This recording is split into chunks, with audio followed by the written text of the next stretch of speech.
pernah di demo Ustaz. Dan saya sendiri juga pernah dieret-eret sampai di sidang di Pedukuhan dan sampai di kelurahan juga.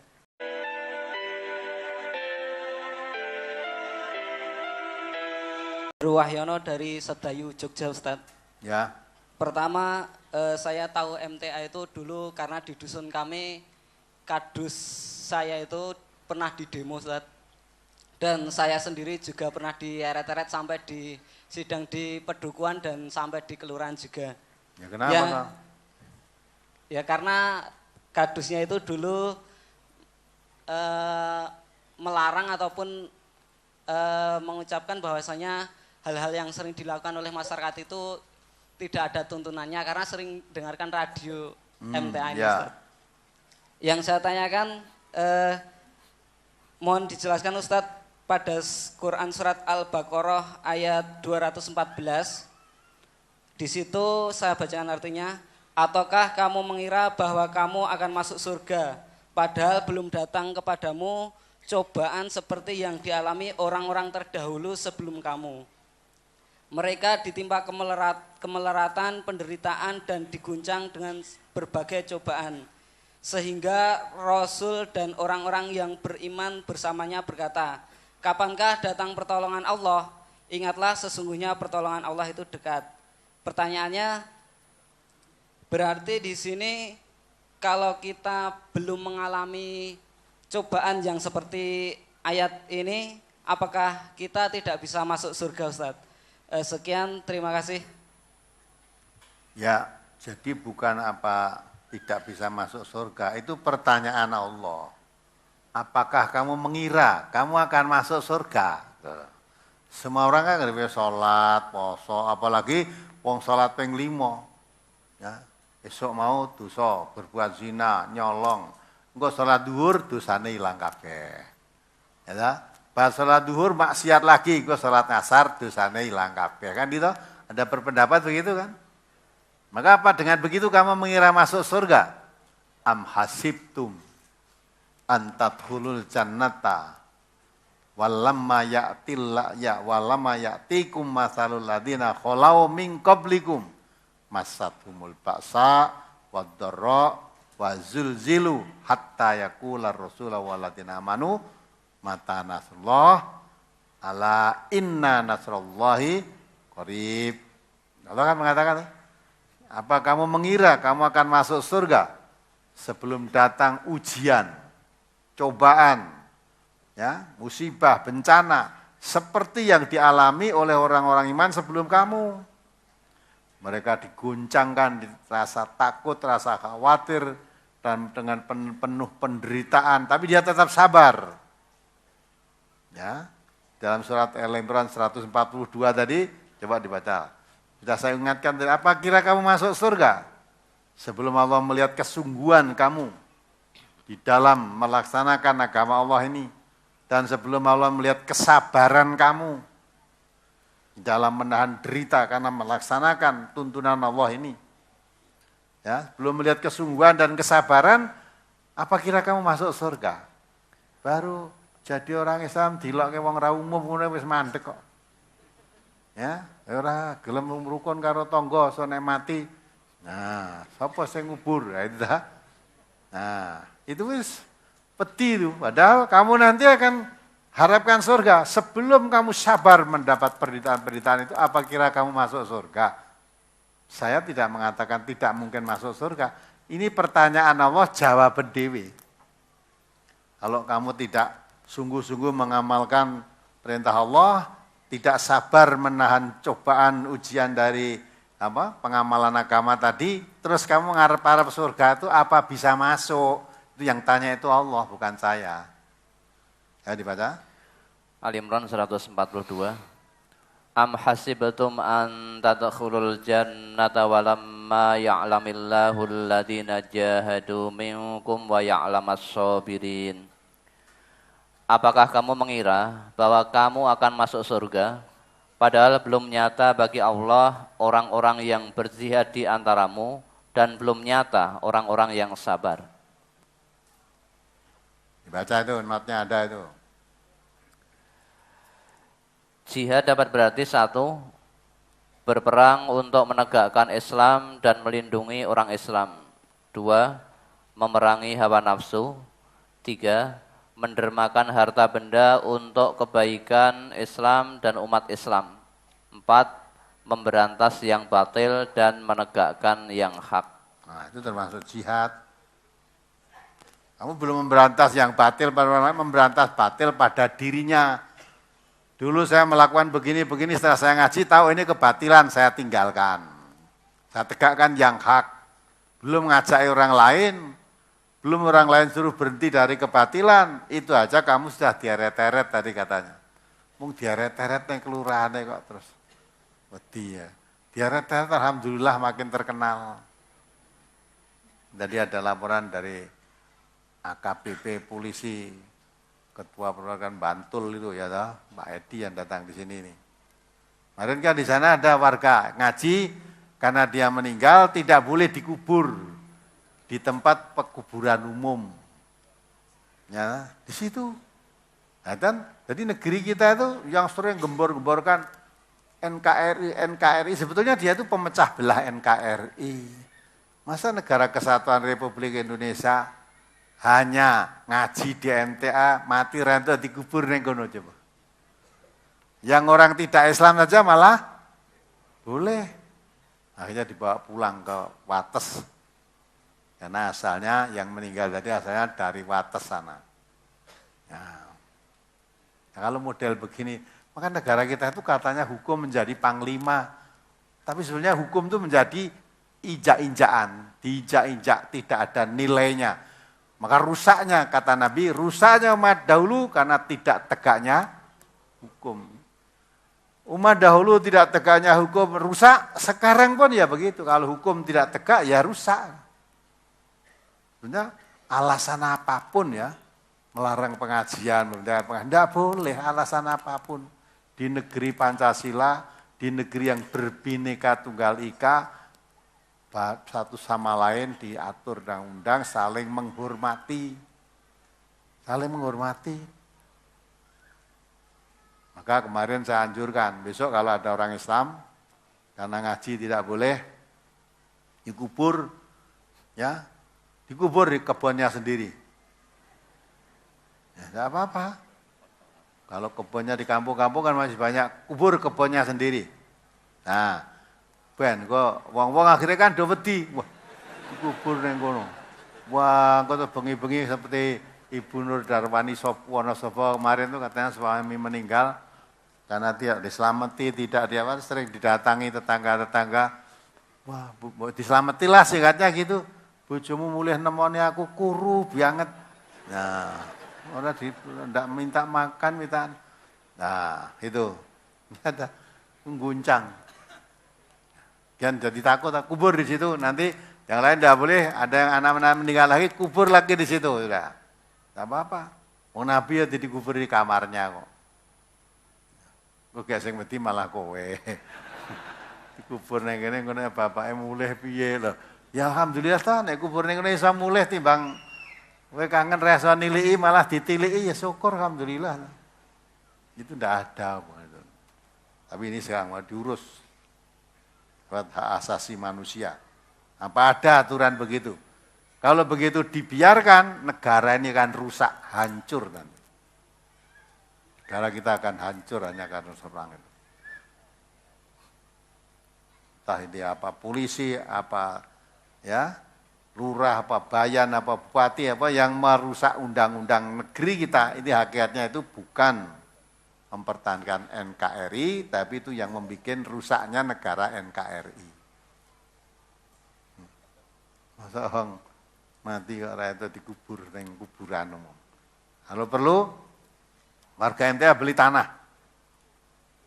Beli tanah gue ora sah ngomongkan karo lurah, karena untuk apa ya beli pokoknya beli pekarangan.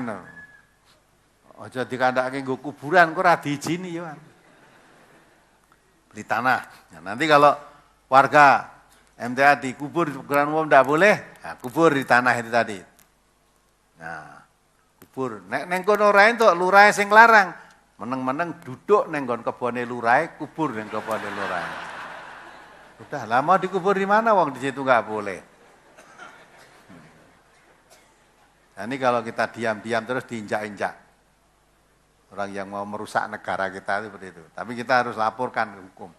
Tekan bupati, tekan polisi, polsek, tidak selesai, polres tidak selesai, polda tidak selesai, kalau Kapolri. Hak asasi manusia. Kemarin kita di demo juga, orang model ini bar pemilihan wong pengajian kita di Demak kan di demo juga lagi. Di demo.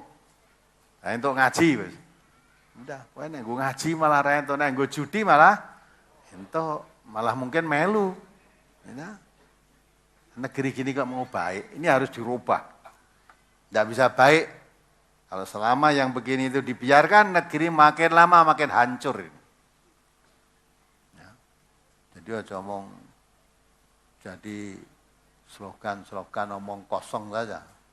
Hukum dari panglima, tapi kenyataannya kamu yang penegak hukum yang menginjak-injak hukum sendiri. Harus berani, rakyat harus berani. Berani menyampaikan kepada atasannya. Nah MTA itu andai kata tidak sabar, dah bubar dulu-dulu. Tapi kita MTA itu sadar hukum, ya, diserang tidak pernah membalas. Bukan karena takut, ya, bukan karena takut. Ya, udah. Karena kita kata negara hukum laporkan ke penegak hukum. Anda kira-kira mentok penegak hukum pun tidak bisa mengatasi, akhirnya rakyat ini membuat hukum sendiri-sendiri. Nah kalau namanya sudah begitu terpaksa. Jadi selama masih kita bisa tempuh jalur hukum, ya kita tempuh jalur hukum. Nah kemudian aparat penegak hukum, saya ini gawe hukum dewe-dewe lah, itu namanya kan lain kan. Di mana-mana, di Blora, di mana itu, Magetan, di Kudus, di Demak, di demo nggak apa-apa. Gitu. Hanya karena ngaji. Mulai itu nek Quran dikaji kok malah rainto itu Bapak ya. Nah, kan aneh tak? Katanya orang Islam, Quran dikaji tidak boleh. Kalau memang kamu anggap pengajian yang diselenggarakan MTA ini keliru atau salah, lurus no. Kalau kamu bahasa luruskan, biar orang tidak ngaji di MTA, kamu ngedekno pengajian, gendor rakyat ngaji di situ.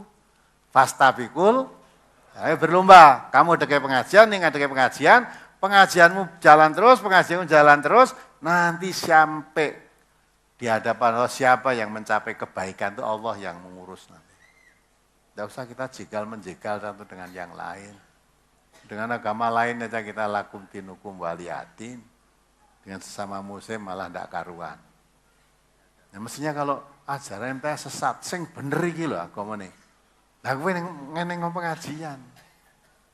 Enek no. Metode MTA itu tidak tepat. Lah sing tepat piye? Harusnya kalau konsekuen kan gitu. Metode tidak tepat saja banyak orang yang mendengarkan radio datang karena metode MTA ini. Itu pun tidak tepat. Andai kata tepat dah kaya ngopo. Maka kamu buka pengajian dengan metode yang tepat. Biar nanti rakyat datang kepada kamu semua. Kalau kamu bisa membuka pengajian, peserta pengajianmu banyak, kita tidak iri apa-apa, alhamdulillah. Di sana tumbuh pengajian, di sana tumbuh pengajian, bagus. Pengajian satu sama lain tumbuh, saling menjaga, menghormati, tidak saling menghina, kan lebih baik itu. Itu umat Islam yang mayoritas beragama Islam ini ada peduli terhadap agamanya. Nah, itu. Maka betul, untuk masuk surga syaratnya mesti diuji oleh Allah. Gitu? Kalau belum dapat ujian, jangan mengira kamu akan masuk surga. Maka dikatakan oleh Rasulullah, orang mengamalkan Islam, awalnya datang dulu tanpa asing. Nanti orang mengamalkan Islam yang sebenarnya akan tanpa asing lagi. Tapi Nabi mengatakan bahagia bagi orang yang asing. Bahagia. Siapa itu ya Rasulullah? Orang yang menghidup-hidupkan sunnahku ketika orang sudah mematikan sunnahku. Tapi ingat, orang yang menghidupkan sunnahku, dikala orang memadamkan sunnahku, akan merasa panas seperti menggenggam bara api. Jadi banyak rintangan, banyak gangguan, banyak hambatan. Itu sudah sunatullah. Ya, orang kok negakkan kebenaran, kok mulus-mulus saja itu enggak ada.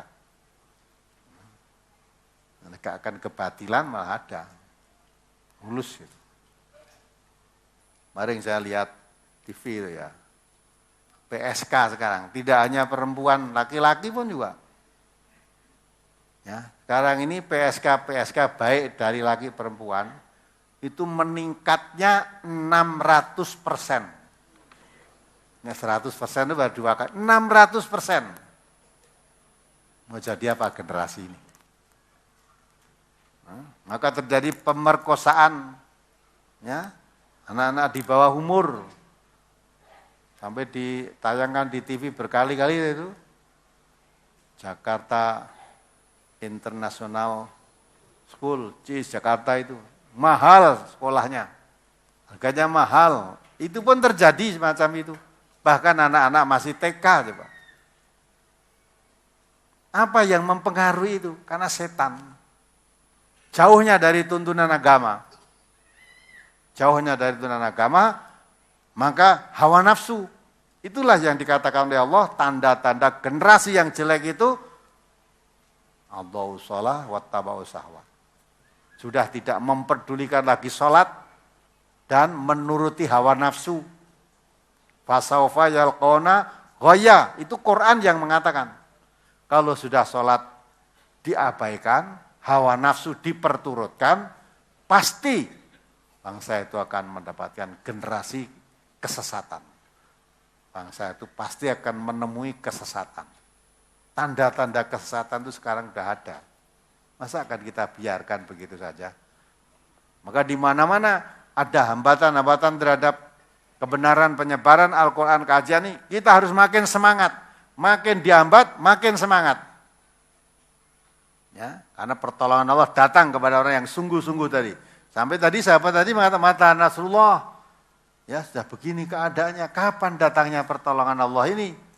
Ala inna nasrullahi qarib. Ketahuilah, pertolongan Allah itu dekat. Kepada hambanya yang memang menolong agama Allah. Intan surullah, surkum. Kalau kamu menolong agama Allah, syaratnya mau sabar, mau sungguh-sungguh, tahan menderita, karena dicemooh orang dan sebagainya tadi, Allah akan menolong kamu, meneguhkan pendirianmu. Itu harus diyakini. Janji Allah itu pasti. Tapi kalau baru begitu aja sudah, ya kapok, wis rasa ngaji timbangannya diaret-eret Pak Bayan. Ya dah, diaret-eret, biarkan saja diaret-eret Pak Bayan gitu. Kalau Pak Bayan tobat, mudah-mudahan ya diberi hidayah oleh Allah. Kalau tidak, nanti Pak Bayan biar diaret-eret malaikat. Kalau tenggorokannya sudah nampas sampai tenggorokan, ngerok-ngerok, Bayan, lurah, camat, bupati, gubernur, siapa yang tadi ya menghalangi Quran disebarkan, kalau nyawanya tenggorokan ceruk ke Satpol PP sak kabupaten ora iso nolong. Maka dibaca ayatnya, idza balagatit taraqi wa qila man raq wa dhanna annahul firaq. Kalau sudah keadaan semacam itu, apa yang diharapkan? Surat Al-Qiyamah ayat 28 mulai dari 26. Kalla idza balagatit taraqiya wa qila man raq wa dhanna annahul firaq. Terus Wal taffatis saqu bis-saq ila rabbika yauma idzinil masaq.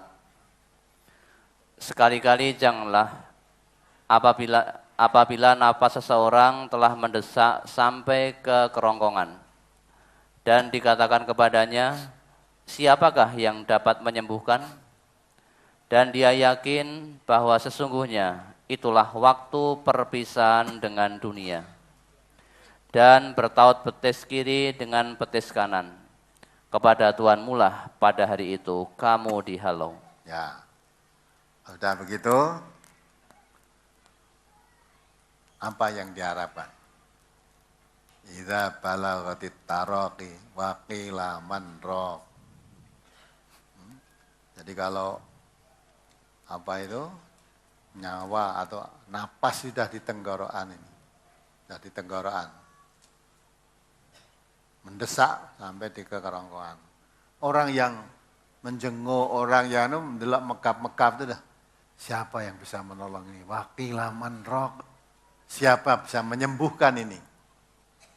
Ya, anak sing ado teko nangis, bojone teko niliki menggap-menggap nangis. Wis mung piye-piye tok itu. Ya. Saking gregeten celokno ustaz kae. Bacana Yasin bentang rampung. Ya. Wadwana anahul firaq, mereka yakin bahwa hari ini hari perpisahan. Udah anak putune tanggane nglumpuk kabeh tapi ya piye-piye tok sapa sing nyembuhkan ini? Siapa bisa melonggarkan napas saya lagi itu siapa?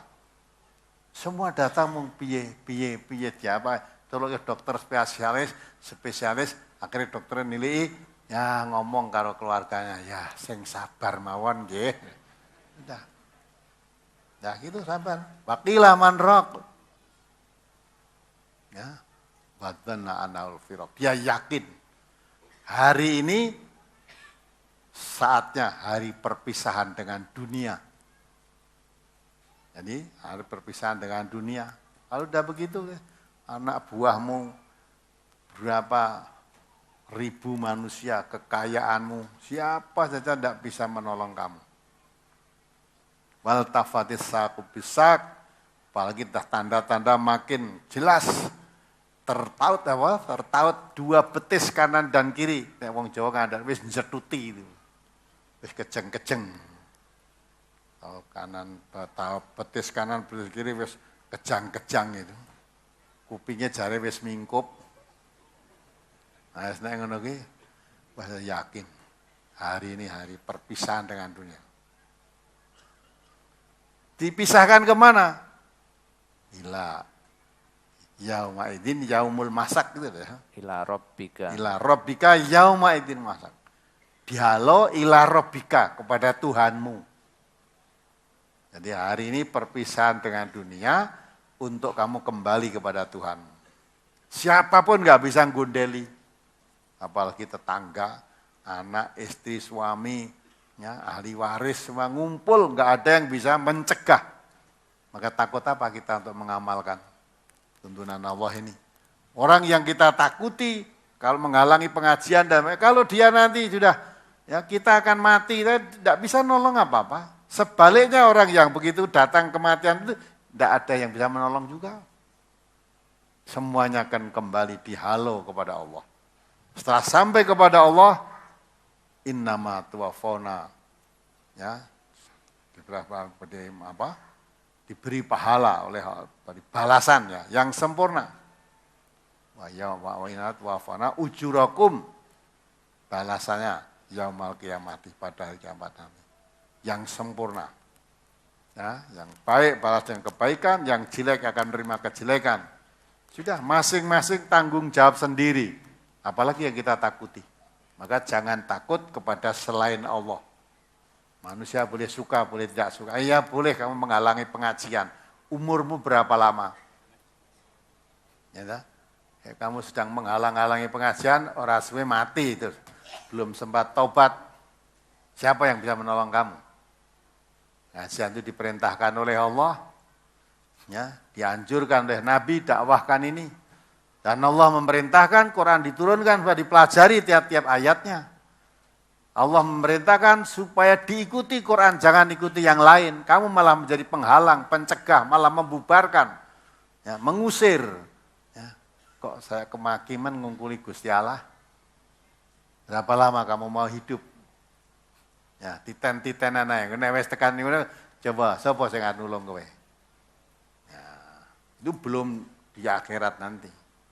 Semua perbuatan manusia akan dipertanggungjawabkan di hadapan Allah. Ya, mudah-mudahan kita bisa mengerti. Tidak usah takut untuk kajian ini. Halang-halangi ya, kita tempuh jalur menurut jalur pemerintah. Hukum yang berlaku. Selama masih bisa tempuh, kita tempuh. Kalau nanti ditempuh jalur hukum sudah tidak bisa dan pemerintah sudah tidak mampu mengatasi, rakyat supaya berhukum sendiri-sendiri, ya nanti diperhitungkan kemudian. Sekarang kita berusaha mentaati peraturan hukum yang berlaku di negeri ini.